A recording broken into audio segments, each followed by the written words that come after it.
Il y a un truc qui m'a toujours dérangé avec les films Harry Potter, c'est qu'ils ont fait absolument n'importe quoi avec le personnage de Ginny Weasley. Dans les livres, normalement, c'est un personnage qui a beaucoup de mordants, ultra charismatique, mais dans les films, ils en ont fait une potiche qui sert à rien du tout, avec des répliques toutes plus ridicules les unes que les autres. Et si vous avez du mal à me croire ou que vous trouvez que j'exagère, eh bien laissez-moi vous montrer comment les films Harry Potter ont fait de Ginny une véritable plante verte.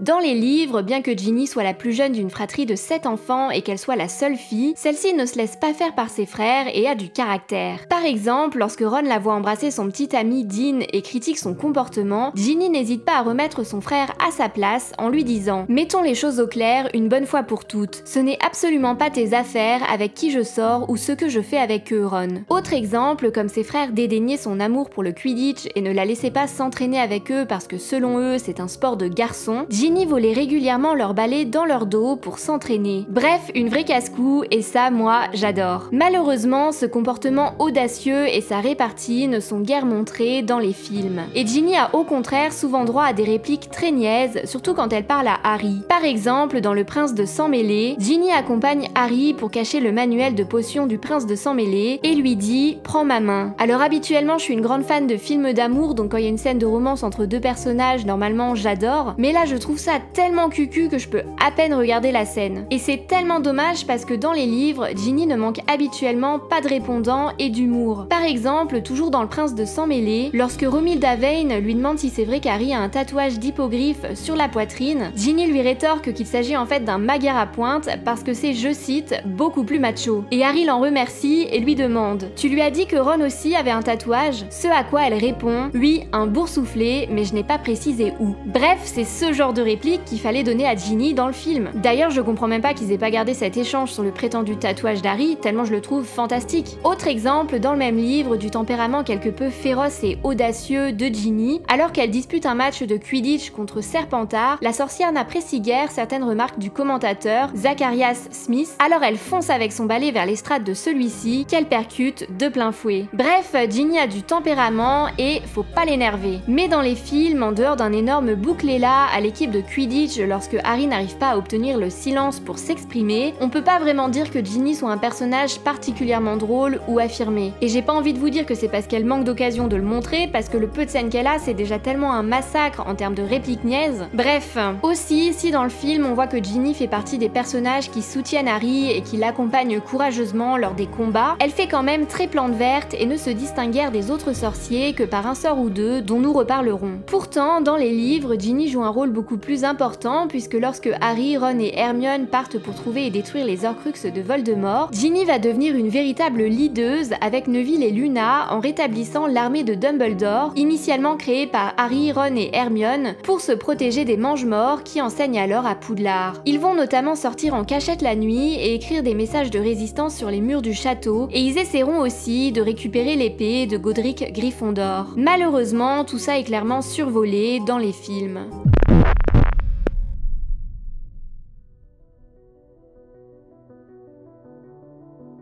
Dans les livres, Ginny apparaît comme une sorcière particulièrement douée et intelligente. Elle est notamment réputée pour sa maîtrise du maléfice de Chauffurie, un sort qui transforme les crottes de nez de la cible en créatures ailées. En effet, lorsque Ron fait remarquer dans le 5e tome que l'arme secrète de l'ordre du Phénix doit avoir une certaine taille, George rétorque « La puissance ne dépend pas de la taille, regarde Ginny par exemple ». Harry lui demande alors ce qu'il veut dire, suite à quoi il répond « Tu ne t'es jamais pris sur la figure un de ces maléfices de Chauffurie ?» Un exemple qui sous-entend aussi au passage que George a déjà dû s'en prendre un et que Ginny ne manque donc définitivement pas de répondant pour se défendre face à ses frères, que ce soit avec des mots ou avec des sorts. Bref, le maléfice de Chauffurie devient la signature de la sorcière qui l'utilise à plusieurs reprises, notamment contre Draco Malfoy, pour s'échapper avec Ron, Neville et Luna du bureau de Dolores Ombrage, comme le raconte ensuite Ron à Harry. Mais Ginny a fait encore mieux, elle a eu Malfoy avec un maléfice de Chauffurie, c'était superbe, il avait le visage couvert chair de bestiole qui battait des ailes. La sorcière utilisera aussi ce maléfice contre Zacharias Smith, ce qui lui vaudra d'attirer l'attention du professeur Horace Legorn, qui l'invitera ensuite à rejoindre son club d'élite appelé le Club de Slug. Malheureusement, ce sort n'est pas dans les films et les grandes capacités magiques de Ginny n'y sont abordées que très brièvement. Dans l'Ordre du Phénix, on voit quand même Ginny maîtriser le sort du Patronus et lancer un sortilège de réduction puissant qui impressionne grandement ses camarades, mais globalement, les films donnent l'impression de ne faire qu'effleurer l'immense talent de Ginny. De la même manière, si on la voit faire du Quidditch dans le film Le Prince de Sang Mêlé, on est loin d'y percevoir le réel talent de la sorcière dans ce sport. Encore une fois, Ginny passe pour une joueuse comme une autre, tandis que dans le 5e livre par exemple, alors qu'Harry est suspendu de l'équipe, Ginny le remplace en tant qu'attrapeuse et contribue ainsi à la victoire de Gryffondor dans le match contre Serdaigle en attrapant le vif d'or. Plus tard, après ses études à Poudlard, elle aime d'ailleurs tellement ce sport et elle est tellement douée qu'elle devient poursuiveuse pour les Harpies de Holyhead, une équipe de Quidditch composée uniquement de femmes. Bref, pour Ginny, le Quidditch n'est pas juste un passe-temps lambda, c'est une vraie passion pour laquelle elle est douée. Hélas, dans les films, à part pour tenir la main de Harry et jouer son love interest, elle ne semble pas douée pour grand chose, et encore, même là, en vérité, c'est un massacre.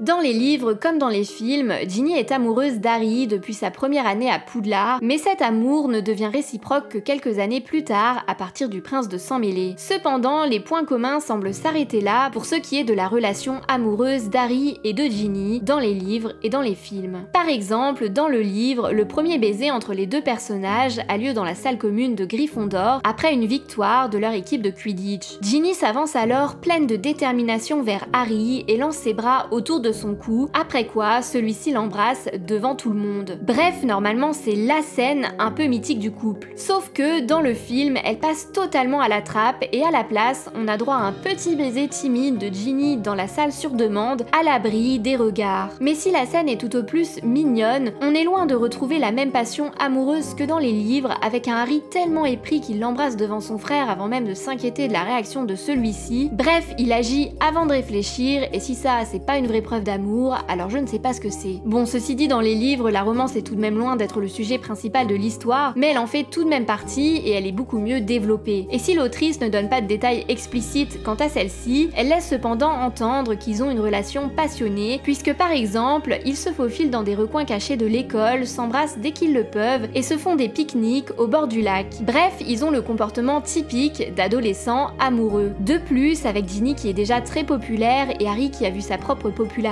grimper auprès des filles depuis qu'elles savent qu'il est l'élu, ils deviennent littéralement le couple tendance de l'école que tout le monde admire et que tout le monde envie en même temps. Malheureusement, dans les films, l'alchimie semble totalement absente. Alors heureusement qu'à la base, Harry Potter n'est pas une histoire d'amour à l'eau de rose, parce que sinon, l'adaptation serait totalement ratée. Alors que là, du coup, je vais me contenter de dire qu'une partie seulement de l'histoire est ratée. Parce qu'au lieu d'avoir une Ginny espiègle et impulsive comme dans les livres qui se jette au cou de Harry devant tout le monde, on découvre un personnage beaucoup plus poli et aussi beaucoup plus plat, sans réelle personnalité, qui dans certaines scènes devient même carrément gênant. D'après un article de Collider, la pire scène de toute la franchise Harry Potter est celle de Ginny qui refait les lacets d'Harry dans Le Prince de Sang Mêlé. D'après le média, la scène qui n'est pas dans les livres est inconfortable à regarder, maladroite et tout simplement mauvaise. Il conclut en disant que si techniquement le personnage de Ginny survit dans l'histoire, il est néanmoins tué par l'adaptation cinématographique et que ce massacre n'est jamais aussi évident que dans la scène où elle décide de refaire les lacets de Harry. Et c'est vrai que bon, niveau romantisme, on repassera, par contre, niveau malaise, là on est bon. Bref, cette scène est le parfait exemple de comment les films ont échoué à mettre en scène la romance entre Harry et Ginny. En fait, globalement dans les films, celle-ci semble forcée, notamment parce qu'on ne comprend pas pourquoi Harry tombe amoureux de Ginny. En même temps, au début du 6e film, les scénaristes ont eu la bonne idée d'inventer une scène où Harry flirte avec la jolie serveuse et 2 minutes après, le voilà qui fait un gros câlin à Ginny comme si de rien n'était. Alors bon, si le but c'était de nous faire comprendre que ces hormones le travaillaient, bah c'est réussi, mais c'était aussi clairement pas nécessaire. Surtout quand on se dit qu'à la place de cette scène inutile, ils auraient pu nous mettre la scène où Ginny raconte à Romilda Vane que Harry a en fait un Magyar à pointe tatoué sur la poitrine, et là au moins on aurait rigolé. Mais non, les scénaristes ont préféré éclipser tout ce qui rendait normalement le personnage de Ginny croustillant Et à la place, ils nous ont pondu cette scène inutile avec la serveuse ou encore ce bisou imaginaire entre Harry et Hermione qui ont l'air d'être complètement à poil au passage. Bref, ma théorie c'est que les scénaristes devaient pas trop shipper le couple Harry-Ginny, ils devaient plutôt être team Harry-Hermione et donc du coup ils ont très certainement fait tout ça pour se venger. Non, plus sérieusement, je sais pas ce qu'ils ont foutu, pourquoi ils ont fait ça, qu'est-ce qui a bien pu se passer dans leur tête, mais quoi qu'il en soit, le résultat est le même, ils ont tellement massacré le personnage de Ginny Weasley que si on ne comprend pas pourquoi Harry l'aime, eh bien on comprend encore moins pourquoi on devrait l'aimer aussi.